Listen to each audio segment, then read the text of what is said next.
Hego-Haizia Garapenerako Gobernuz Kanpoko Erakundearen eskutik, Buna isiltasun osteko ahotsak izenburuko erakusketa ikus daiteke Arrate Kultur Elkartean.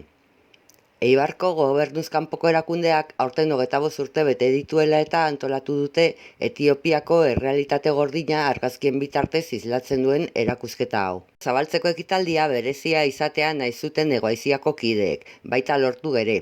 Aurreko egunean izan zen inaugurazioa eta Eibarko zein kanpotik etorritako jende ugari elkartu zen bertan. Hasteko, Etiopiatik kanpora lehen aldiz bidaiatu duen Kunon Jailu, Etiopian eibartarrekin batera lankidetzan aritzen den For Youth Business Innovation Network erakundeko zuzendaria bertan egotea lortu zuten, eta berak azaldu zion jendeari erakusketako irudietan ikusten dena.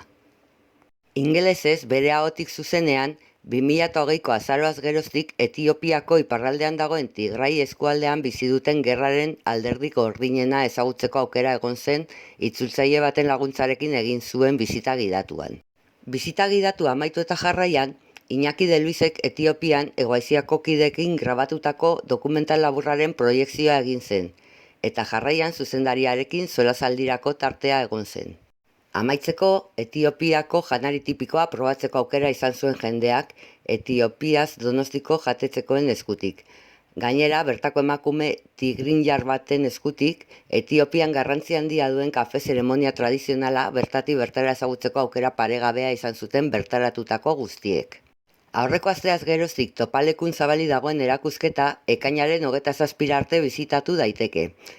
Arratsaldeko 6:00 zortzietara Zelenetik Barisakura bitartean eta goizeko 10:00 ordubietara Zapatuetan.